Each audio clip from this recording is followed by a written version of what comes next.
Connie, this thing ain't gonna work real good because it's not very good on it, but be that as it may. The area you're looking at down in that lower area down there, where I'm panning it now, and I'll see if I can get it to zoom up here. All along in there, that's where we used to have our watermelon patches, and Daddy was real big on that. He was big on planting them. Okay. But it was even greater on us gathering them for him. I'm sure. And all through this area right through here, that's where we'd come in the summertime. And we'd haul them out of here with a trailer loads. I'm talking about, pickup. Sure. Pull van car, But I don't know how many hundreds of them through things we picked. And I had no use for watermelon since then, to tell you the truth about it. So what'd you do? Where'd you take them? Took them to the house. Right. And eat some of them, eat the heart out of them, throw the rest of it away. And you feed them to the... Fed them to the hogs and all such as that. But that was well, we done things back then. They just said now. Because everybody really had watermelons, so there was no market for them. Not really. Right.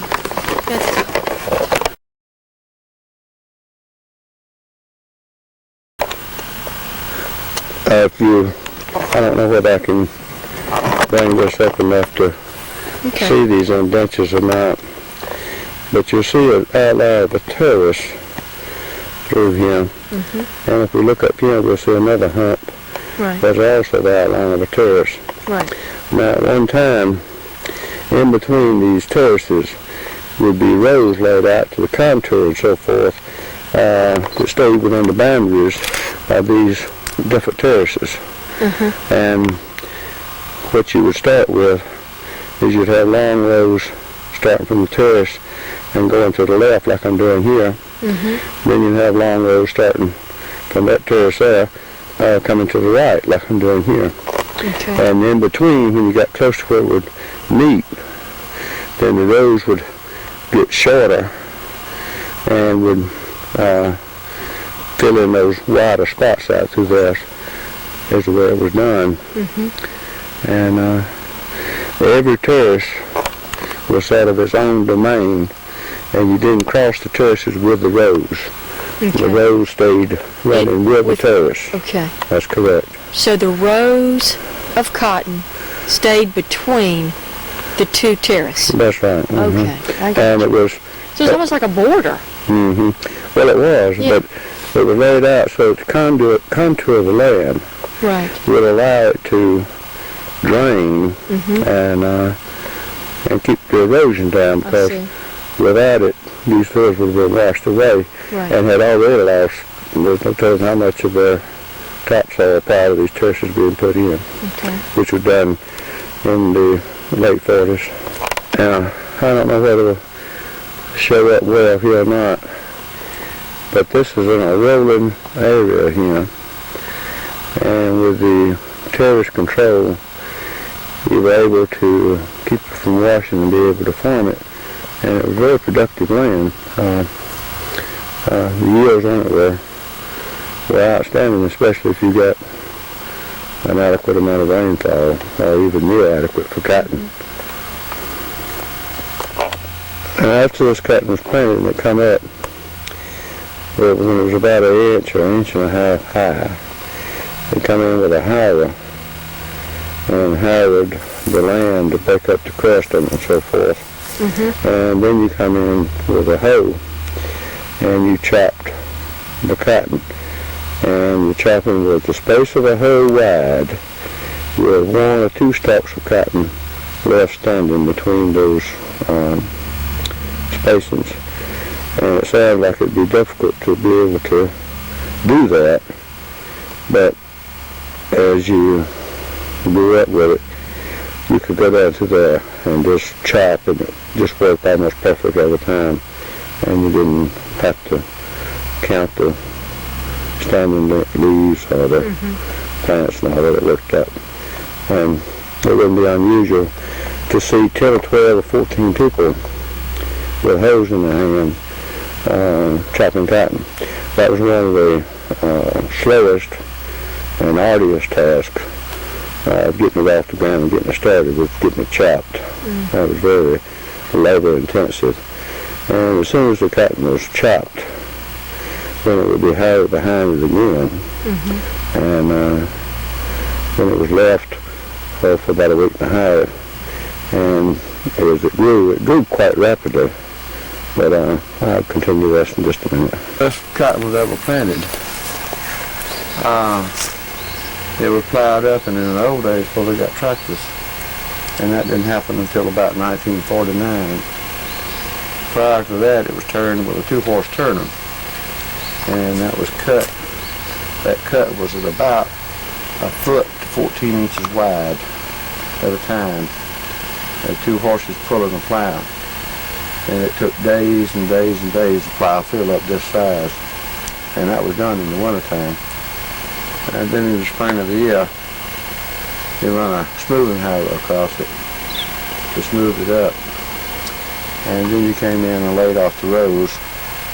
And then they come in and distributed fertilizer in the row. And that was done by a fertilizer distributor, which is a mule-drawn piece of equipment. Right. And once that was done, a harrow would come by, which was also pulled by horse-drawn or mule-drawn apparatus. And you covered the fertilizer up. That's what they called the bed. And when the bed was prepared, it was usually prepared about 3 or 4 weeks before planting time, because the time frame that it took to do all these different jobs to get it ready, you couldn't wait until planting time to get started. If you did, you wouldn't get your cotton planted in time for it to do any good. So you had to do all this stuff in advance. And then as soon as it started turning somewhat warm during the day, and we got above frost at night, then it was time to plant cotton. And at that time, all they had to do was go back in and re-harrow that bed and run the cotton planter right behind it. And the planting part was the easiest part of the preparation. The fertilizer distribution, the plowing it up, and all that was really the harder part of the whole thing. And then, of course, the next hard part was the chopping. After it had been chopped and harrowed and left for a week or two, and the cotton grew very rapidly, especially if you had some moisture and some pretty warm weather. Cotton grew very fast, and so sometime in May the cotton would be probably anywhere from 8 to 10 inches tall, and at that time it was time to put the nitrate of soda, and in our case that was spread by a hand spreader. And Daddy always done that because the nitrogen was very expensive, and he thought he was the only one that knew how to do it. And he didn't want it. He didn't want it wasted. Yeah, he didn't want it wasted. I'm glad he thought that, because that was really a hard job, because you had to cook that sack of nitrogen in that spreader and do that all day long, and walking. And the width that you could take, of course, was the width of the spreader. So if you had 35 acres of cotton, you could see that it would take several days to get that done. And of course, immediately when the nitrogen hit the ground, there was another team behind the area that had just been nitrated, harrowing it in. And that was to keep the evaporation of the nitrogen from getting into the air as it melted and so forth. Because if it harrowed it in, it would get trapped in the soil. And with that fertilizer that had already been put in the ground back in the spring, and then the nitrogen boost, then the cotton would just immediately grow. And with adequate rain, by the 4th of July, the cotton would be lapping, as they call it, in the middles, and the width at the bottom would be approximately this wide, and it tapered to the top. And the stalks would be anywhere from 42 inches to 4 foot tall. Good heavens. In good dirt. Some plants would have as much as 100 bowls of cotton on it. Good heavens. But it would be but normally it would probably run somewhere to 30 to 50. But in the lowlands where they got plenty of moisture and a lot of fertilizer, and you could have 100 bowls on there. And the cotton got to be huge too. You get up over 5 feet tall. And but anyway, on land like this, in a good year, you could get somewhere around 12 to 1,400 pounds of seed cotton to the acre. After it was gin, that would normally run around 500 pounds of lint cotton. The rest of it being seed and residue. And the cotton at that time had a market value of somewhere between 25 to 46 cents a pound, just according to what year it was, what the crop conditions was, how much of it had been raised in the world, and just like it is right now, nothing has changed as far as that, and there's also consumption and demand. However, back when we were growing up, we didn't know anything about all that consumption and demand business and all the stuff about who was growing what. We just knew what we were going to get for it. And anything below 40 cents, you wasn't going to have nothing left. And that was really the sad part about it, because when you got through picking your cotton and paying all the bills,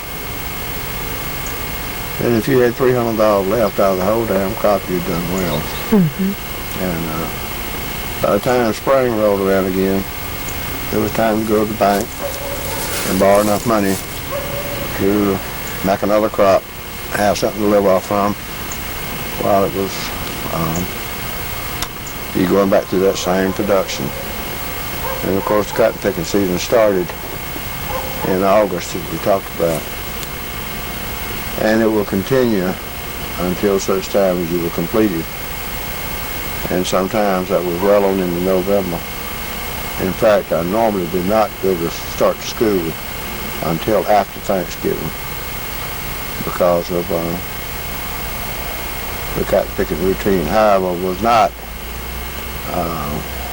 the only person that did that. And just as a matter of something to talk about, I suppose. I forget now what year they quit doing it. But we used to go to summer school. We went 6 weeks in the summertime to school. And that interval started in July and went on into August. And that coincided with the time that you no longer had to chop or plow the cotton. And so there was a lull in there. And school children went to school during that time, and then they were, school was shut down to allow them to come to the cotton fields and pick cotton for 6 weeks in the fall of the year. And then school resumed. Well, later on, as education became more important to the community in general, and other pressures caused that to go away, school resumed. It started in the fall of the year, and it didn't make any differentiate. It didn't differentiate between people that farmed and people that didn't. And if you weren't at school, you just lost the days. Right. So, but they made allowances on up until my senior year of school for the fact that you were not able to attend, and you were not penalized as they do these days. It was still so much agriculture and agriculture dependency that the political process would not allow them to so-called harass the farmers and so forth. And that's how it sustained itself as long as it did. And of course, as time went on, along about 1960, cotton was virtually out of this county, and it had a rapid decline. The price of cotton dropped. A lot of factors fell into place that just didn't make it attractive to farm anymore. And most of all was availability of jobs in areas other than agriculture. And cotton, due to the fact that it was very labor intensive, became a situation that nobody could tolerate because the labor wasn't there to perform the work. And this is before mechanization really come in with cotton pickers and so forth. They had cotton pickers in Texas and Louisiana and Alabama, and sure enough, cotton-rich countries. But this part of the country, due to the size of the farms and so forth, it wasn't feasible to buy them here because it was the cost as it regarded the return was way too much for an individual farmer to be able to invest in. Or to probably afford. But when they got to that hill back over there, whoever was doing the clearing either thought that the land was not worth clearing for farm purposes, or maybe they were getting old and tired and they had enough already cleared, and so then that was just left to remain there. So, because property taxes back in them days wasn't nothing anyway, so if you left some in unused forest land, what did you care? It wasn't going to cost you nothing anyway. If you did, it was just so negligible it didn't make any difference.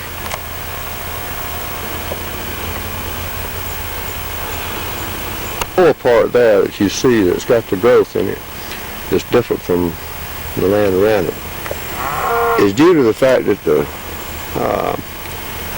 drainage from all this land adjacent to it and further on up the road naturally comes down through there. And as long as it was in cultivation, you couldn't cultivate that. You had to let it grow up to retain the flooding. Okay. Because a lot of water come down through that. So you had to leave that. Right. But now with the grasslands being able to be put on it, you don't need to leave that like that.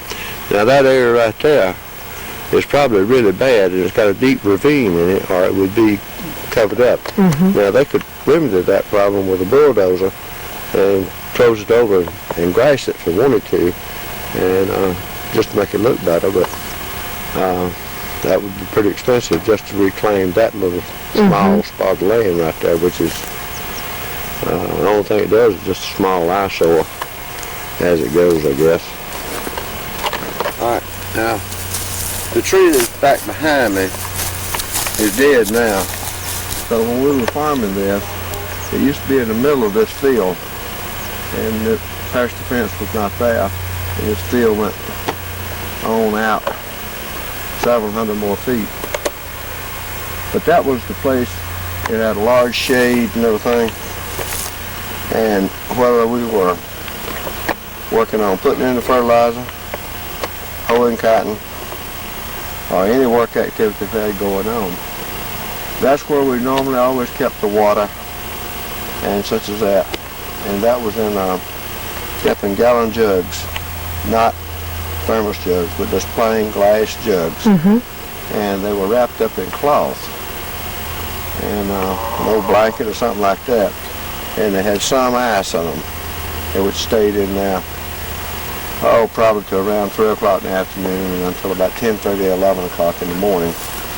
And for a workforce of about 4 or 5 people, you would, and of course when it got hotter, you'd always bring 2 of those gallon jugs over and set them down, and that's what you drank. there was a good bit of perspiration and the kind of work that was going on. You had to drink a lot of fluids to keep them dehydrating. True. But anyway, that was the gathering point there in this field area here. And of course, if you're way down on the lower side, those trees, if you turn and look there, the large oak that you see yonder, it was alive at that point, and it obviously just been recently died. I guess it'd be just dry weather and everything. But that was the place if you were working on the lower end of the pasture. The field, you could go down there. But let me expand a little bit on what happened after you got your cotton planted, chopped, and so forth and so on. July, we call that lay-by time, and that was a real occasion because what that meant is you did not have to plow the cotton anymore, and you could hang up the hose till the next spring and all that other paraphernalia that went with it. And you had 6 weeks there of relatively calm and so forth. The big thing that you had to do was to get up hay and so forth for the horses, mules, or whatever that you had at that particular time, and get all that cut and taken care of. But that didn't occupy all the time, and there was a good bit of spare time in the summertime. And the only thing that we really had to do and make sure it got done while the cotton was necking and maturing, as they called it, was keep it poisoned. Boll weevils was a real problem, and if they were allowed to puncture what we call the square, which was really a little miniature bloom that started the boll of cotton. If it was allowed to be punctured, then that square or that miniature boll would fall off on the ground, which meant that's one less boll of cotton you made. Now, it don't sound like much, but when you got a flock of boll weevils in there and they're eating like hell day and night, it don't take long to where if you didn't poison, you wouldn't have nothing standing there except a stalk of cotton with no miniature bolls to be matured. Therefore, you wouldn't make nothing. And that was something you had to be watchful for all the time, was to make sure that your boll weevil infestation was taken down. One of the things that Daddy did is he would send me and sometime my older brother out into the field, and what we were to do is we were to count the blooms on the stalks, and we would inspect each one of those blooms to see if there was a boll weevil in it. And if there was a boll weevil in it, then we were to kill the boll weevil, and we were to keep track of how many boll weevils we had killed based on the number of blooms he told us to inspect. And I forget now how many it was, but it was something like 40 or 50 blooms. And he had a formula, I reckon, that he had devised along with most everybody else. And I don't remember exactly what that was, but if the count was higher than a certain number in relation to the number of blooms you counted, then you had to start poisoning because your boll weevil population was getting out of hand.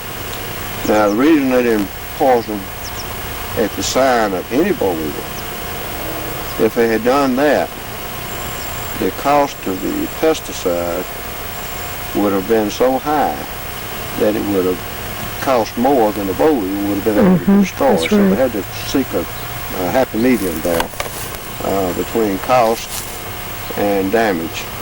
And most farmers was able to do that quite well.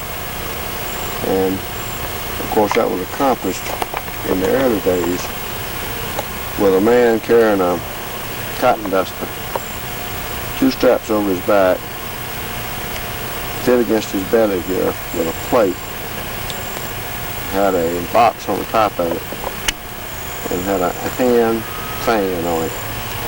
2 spouts that run out and turned down over the rows of cotton. And what he done is he walked along, and that cotton dust sifted down into that fan out of this hopper and blew out on the cotton. And cotton was normally dusted early in the morning until about 10 o'clock, so that there would be enough dew particles on there to make the dust stick to the leaves. And then late in the afternoon, after the wind settled and the dew started falling, and you can imagine how long it took to poison cotton like that. The other thing that people don't understand is the person doing their plying walked all day long breathing the residues of that cottonless pesticide, which was arsenic. Oh gosh, I didn't know that. Yeah, and that would be, of course, nobody would do that today because they didn't realize the health dangers or anything else with it back then. It wasn't taken seriously. Later on, within a short period of time, people came up with the idea of using a fan-driven situation, much like this situation I'm talking about. But it was mounted on wheels, and it was pulled by a mule or horse, and the driver sat up on a seat, and through a set of cogs, as the wheels turned, it turned the fan, and out come the dust, and you could dust about 6 or 8 rows using that setup. And the horse, though, that pulled it, had to run to keep the machine going at the right speed. The poor horse had to run at about a half a gallop through the field. And, of course, it would just nearly kill an animal to be able to do that because they couldn't do it very long. But you could cover a lot of ground and do a lot of cotton poisoning in 3 or 4 hours. Many acres, in fact, using that method. Because as you hit 6 rows, you'd skip 2 or 3 because of the residue on each side. So you could see that you'd be cut across there as much as 10 to 12 rows that you'd get coverage on just for the spill out from the cut. Yeah. And, but when we got getting on to into August, when we started picking cotton, well, then that's when the serious work started again. And that was a very, very hard job because you worked at it from early in the morning to, well, really to sunset, because if the cotton got rained on, it lost its value by several cents a pound because it didn't have the techniques there to clean it up like they do now. And so every farmer wanted to get as much of his cotton picked quick as he could before it rained on it. And so a dry fall to a cotton farmer was a blessing. Right. A dry fall to us now is an aggravation. Right. But anyway, that's just the difference in the economic times and what you do for a living and what your outlook is, I guess. But we stayed at the cotton situation. We picked cotton 5.5 days a week. Saturday at lunch, we stopped and went to town. And town meant going to what they call the picture show then. And you got to see the picture show. Probably got a soft drink. And you were able to get a box of popcorn. That was, we were living high. Because when the cotton crop come in, we had a little bit of money then, so we thought we were doing great. That was a big treat. But that was a ritual too. Everybody went to Athens, or Commerce, or Ralston, whatever they were adjacent to during that time frame. That was just a ritual that everybody done, and that just went with the territory. And all the farmers and people who was in the farming business would gather up on Broad Street and tell lies about how much cotton they was making or whatever. But anyway, it was all centered around what was going on the farm, because without a television and a radio that you couldn't pick up anything but static on, there wasn't a hell of a lot of news. So you talked about what you dealt with, and you dealt with it firsthand, and that's what you had, and that's the only thing they talked about. But it was a very interesting time.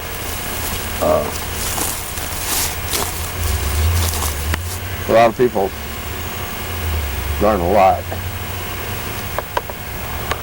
from their farm experience. I know I certainly did. As I said, we'd start picking cotton in the early morning. We only broke for lunch.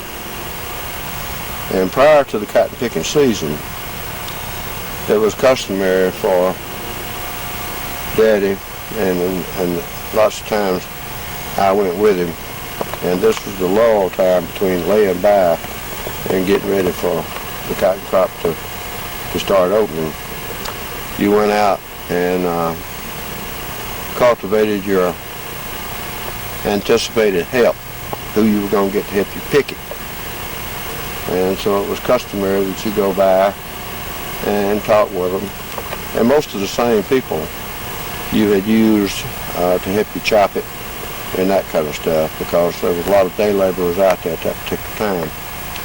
And so, but bear in mind that labor, even then, was, you had to politic for it. And as those day laborers were being solicited by more than one person, and they had the right to make up their mind who they wanted to work for. And normally they chose to work for the person that they felt treated them the best, you know. So anyway, as it turned out, in our particular case, there was a black family that lived down the road, down below Minish Growing Church, and the house was no longer there. But anyway, he had several children, him and his wife, and he was a strict disciplinarian. His name was Nub Whitehead, and his wife was named Sally. Well, they had several children, and I can't remember all of his names, but they had James and Bud and Henry, and I had 3 or 4 more, but I just can't remember their names now. But the reason I remember them, they were the most close to my age, and the rest of them were younger at that particular time. And they would come and pick cotton for us and stayed with us pretty much all fall. And we paid them by the hundred. And the way that worked, they picked their cotton, and each one of them had their own area, what they call a sheet, and that was made out of burlap bags.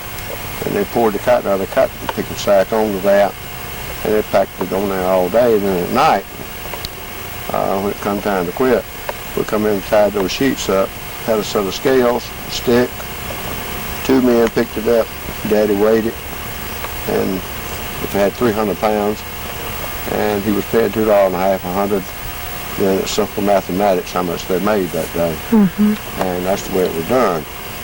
And it was important that you have that hired help, because a farmer could plant and cultivate many, many more acres than he could get picked with his own forces or his own family. He just couldn't do it. And that was the reason there was such a demand for day laborers. But anyway, lots of times in looking for additional help and so forth, it required you to go to Athens. And down at the river bridge, which is now got the greenway running around through there and all such as that, that's where all the blacks congregated that wanted a job picking cotton that day. And there would be several hundred of them out there, and they'd be out there before the break of dawn, and there'd be people picking them up in any means that they could. One of the things that you had to do, you had to give them a cold drink in the morning, soft drink. And back then that was normally a Pepsi, but it had to be cold. You had to feed them lunch, and you had to give them another cold drink in the afternoon. You had to haul them from Athens, and you had to carry them back, and you had to pay them every day. And if they didn't like your cotton, or they didn't like your attitude, or they didn't like any damn thing for that matter, they just didn't show up the next day, and you just had to solicit what you could get, where you could get it. And that was the method that was used when you didn't have reliable day laborers that you could call on. Most of the time when we had what we called the Athens, well, we used to call them, but now we call them blacks. When we used to have the Athens come out here, what we done is we'd put them in a different field from our regular day laborers, because Daddy believed that he didn't need to get them to get the influence, their influence over on our steady health, you know? Right. Put ideas in their heads, he called. And so we kept them separate. And they really didn't much even know that the other group was even working, because in this particular case, we allowed to have a bunch of Athens blacks over here, and then we'd have our locals way back over yonder in the front fields, and so forth. And occasionally you could get a white woman where a husband possibly worked in town or something like that, that would pick cotton. But back in those days, it was not socially acceptable for a woman to pick cotton in the same field as other men when her husband wasn't present. So what we had to do is we had to designate an area in a field where nobody else was working that would be separate, and let them pick exclusively in that area until such time as they got it totally picked, or they could no longer pick for whatever reason. Some of them picked 2 or 3 weeks, some of them picked a week, some of them pick all fall, just according to what they were trying to accomplish. And a lot of them didn't start until, say, 9:30 in the morning, and they'd work to, say, 4:30 or so in the afternoon. And they would quit because they had their husbands to get off of work, they had the household chores to do, and they had their supper to be cooked and all that. And remember, all this was being done on wood stoves, and this is prior to the time of electricity, so the washing and so forth was the damn scrub boards and everything else. So it took a lot of time just to do menial chores that in today's society can be done while you watch television. And so it was just a different way of doing things. But anyway, when we got through with all that and finally got the cotton picked, we started back to school. And of course, by that time, we were into sowing wheat. And after the cotton was picked off, we come through with a grain distributor, and in between the cotton rows, we planted 3 rows of wheat, and it was done by a little wheat distributor, or you could plant oats with it for that matter, or most anything else. And it distributed 3 little rows right around, and you just run it right for those cotton rows. And when the wheat come up, you would wait until after Christmas, and in late January and February, you come over and take the cotton stalk down. Now, the way you done that is there had 2 ways of doing it. It had what you call a stalk cutter, and what it had is it had just a rotary barrel, that thing with blades on it, and it rolled along and just rolled over the cotton stalks and chopped them up in little pieces. That was the good way. The other way is you had a stick about that long, about 3.5, 4 foot long, whatever. Normally it had a 45-degree limb growing out of it that had been cut off. And that served as a way to keep it from sliding out of your hand. You wrapped the whole handle up with cloth and everything, and you took it in the right hand, and you just went down through there, knocking them down, swinging like that, and you just walk along swinging that thing, and you'd be amazed at the fact that if you got into the rhythm of it, it really wasn't all that hard to do, because it was just tedious and time consuming. But you could go out there and just walk along at a pretty good pace and just knock cotton stalks like hell, and they'd just break apart. And that, if it didn't, they'd be standing up there in the wheat. And when you come by the next spring to cut it with a combine, you couldn't cut it with all them little stalks up in there. Too much trouble. I mean, you couldn't do that. So that was the method we used to get rid of it. I've done it both ways.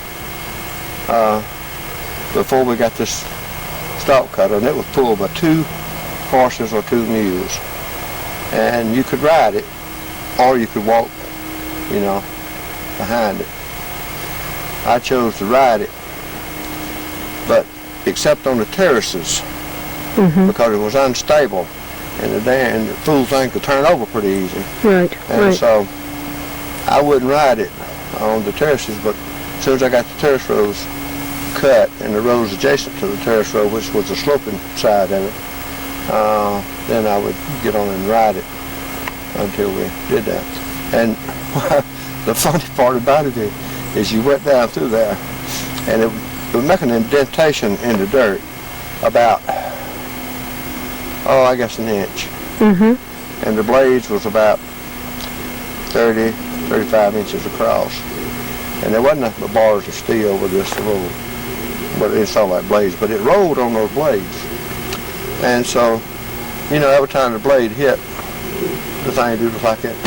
So when you got off of that thing in the afternoon, you'd just been, it was just like riding on I don't know, it was just bumping the whole time, but it was still better than walking, or at least I thought it was.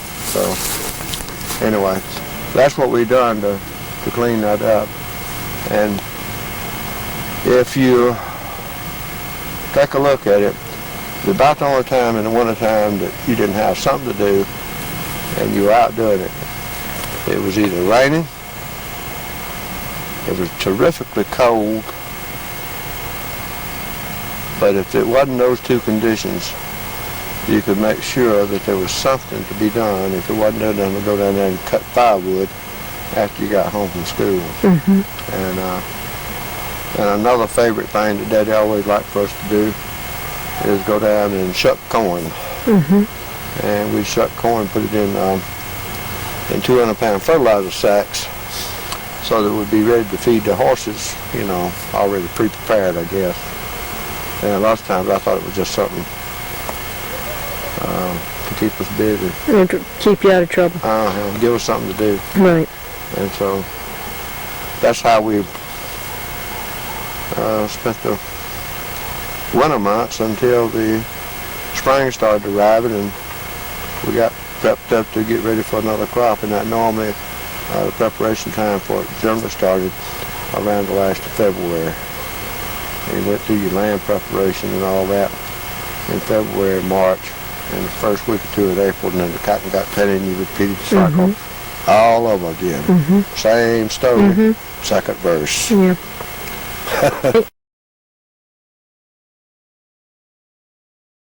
Back over here, that used to be, there ain't no more trees there than ever was, but that used to be grown up nothing but just a huge amount of blackberries. And we'd come here and pick blackberries there, and of course there were other places too, but that was one of the largest. And if you worked that long enough, you could just keep parting them and pushing back and get on over into the thing, and for some reason it had great big blackberries on it, and you could take a bucket full in hardly any time. And we used those little buckets back then. They were large buckets, about a foot tall, I don't know how much it holds, maybe a gallon and a half, something like that. But you could pick those things pretty rapidly. And Mama made jelly and pies and that kind of stuff out of it. Mm-hmm. But that was kind of interesting. And right back up the hill here, that had an old tenant house on it.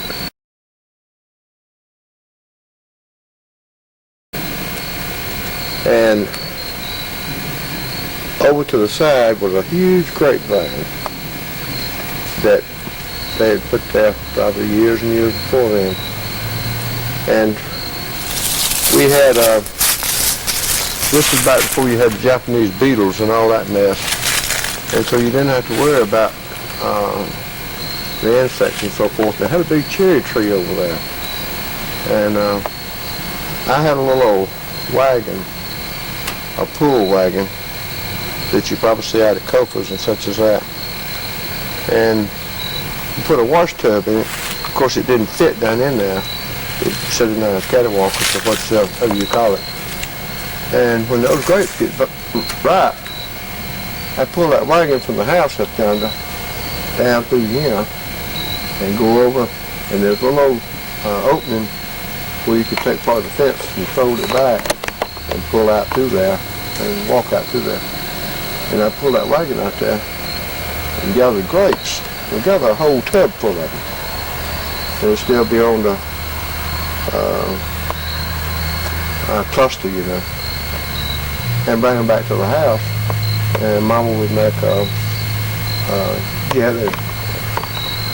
That's what I made jelly out of them. Mm-hmm. What we didn't eat, because they were blue concords and they were real sweet.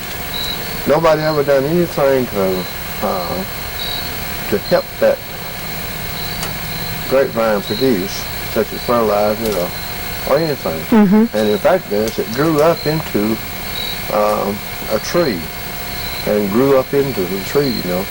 And I was just about a young'un really, and I could climb up in that tree and pull them grape clusters off and throw them, and they'd hit inside that tub. Mm-hmm.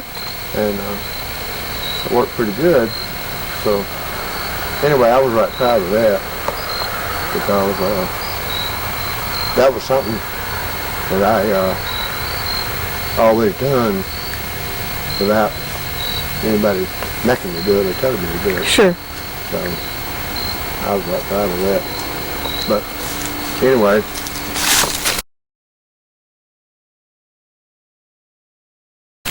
creek area here. Well, this is a whole lot cleaner now than it was back then. It had a whole lot more undergrowth, but these cows has defeated that undergrowth, and you can see that nothing is growing in there now. But it used to be just like a tropical area back in there, and when you went through there, it was, especially for a kid, it was real eerie. Mm-hmm. But along there was a pile of debris that is stacked up across that creek, and there was a cottonmouth moccasin that would come out and sun himself on that, or herself, whatever the case might be, on that debris pile there. Well, after I got me an air rifle, which is a whole nother story, I would slip down that hill, being very careful not to rattle my BBs on the BB gun, and I would slip along just like Little Beaver, and I would slip up on the snake, and I'd get as close to him as I dared, which wasn't too damn close. Mm-hmm. And I would shoot him with my trusty BB, and I'd be gone like a bullet. And I wouldn't look back till I got way over up the hill, because I was afraid the snake followed me. Mm-hmm. Mm-hmm. But it was of course, you can imagine the whole thing how it was done was aggravate the snake. Mm-hmm. But that was something I done that more times than I can imagine. And it was just something, I guess, was a thrill to me to be able to shoot that snake. But I was still afraid, and I'd take off running as fast as I could go.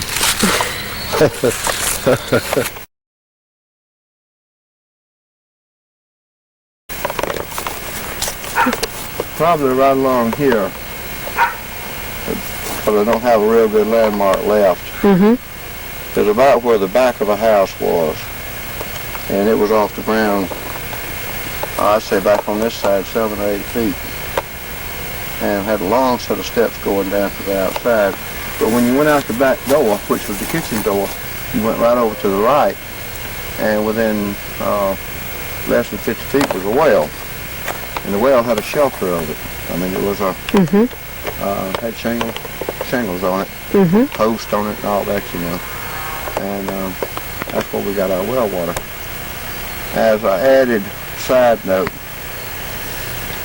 in the mornings, Mama would take the milk that she had milked from the cow and put it in a can, a jug. And when we drawed the last water in the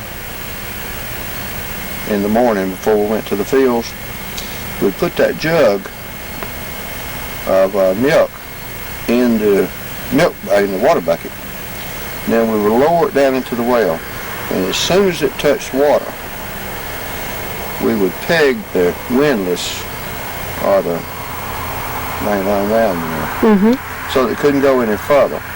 And we'd let that milk sitting in that well at probably a couple, 3 inches of water up on the bucket. And but it still had a taut rope on it, you know.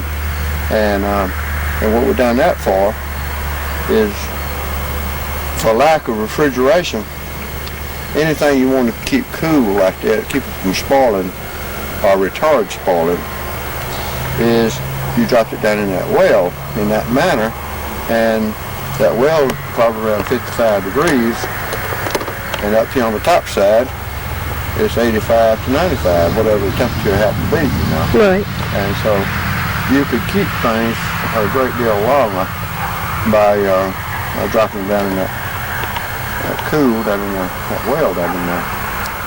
It was sort of a natural refrigeration, and it worked pretty good. And there was a lot of things, butter, and a lot of other things you put down there other than just plain milk, you know. But anyway, directly from the kitchen door, as you come over next to the well, there was a gate, and we went down into the barn lot, and all the different things I talked to you about before. There's a corn crib over there, a barn there, pigsty right beside of it, a grain barn beside of it, and a chicken coop. Chicken coop, pretty good size chicken house too. And they had a trap door where the chickens went in and so forth and so on. And had a fence around it. And you let those chickens go in there at night and lay their eggs. And it also kept the foxes from getting them, because foxes was real bad back in them days. There was a lot of them. And they'd get a chicken a night if you didn't do something to protect them. Right. And chickens was a pretty valuable asset. They done two things for you. First of all, you eat them. The second thing is they provided eggs. And if it provided more eggs than you ate, then you could go to the store and you could swap eggs for so many cents on the dozen towards buying a product. Maybe a loaf of bread or salt, pepper, anything like that. They would trade with you. They'd give you so much for a dozen eggs towards a purchase of so-and-so, and you paid the difference with the money. And it was something that every farm family wanted to make sure that they took care of, because chickens and pigs was a pretty vital part of farm life. If you were without either one, then you were in somewhat of a little bit of a trouble there, you know. But anyway, like I said before, there was a house over there, and that past the fence wasn't there at that time, and it was open between here, and so you could go over to the Gunyon's house and later on to McGinnis's house, because there's a path going back and forth away, you know. And I spent about as much time over in their yards as I did over here in ours, but especially when I didn't have anything much to do. There used to be a huge oak tree, and that's not it right there. That's the one that was left, but there was a huge oak tree, and I'm trying to figure out about where that was, but I'm thinking, yeah, it's somewhere right over past this truck here is where it was.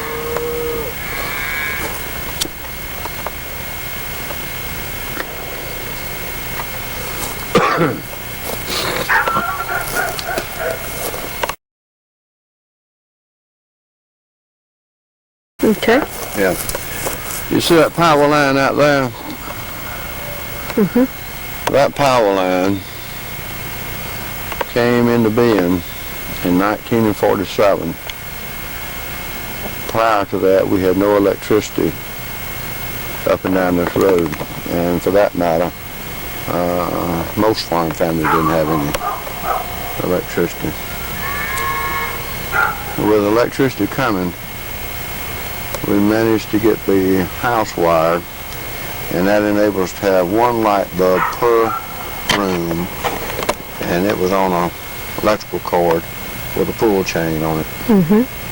And that was our light. And that was normally a 60-watt light bulb for a great old big room, and most people would think you were living in the dark if you had such as that. Right. We thought we were doing great because prior to that we had lamps, and that was about the nearest nothing there ever was when you compared it to a 60-watt light bulb. Sure. But anyway, also that allowed us to get a refrigerator, and of course when the refrigerator came along, and that was the latter part of 1947, then the Iceman was slowly going out of business. Mm-hmm. Because by 1950, practically every farm family had at least a basic refrigerator, one that would make at least 2 trays of ice, mm-hmm. which you could get by on if you hoarded your ice by letting it melt, dumping it into a container, and immediately freezing some more. You could get 2 trays, and you could generate enough ice to have enough to get by on, but you had to work at it. Sure. It wasn't none of this automatic. It's Mm-hmm. like we got now. Right. You know, but anyway. That's really about the only thing I can point out. I will get you a sketch on how this looks though.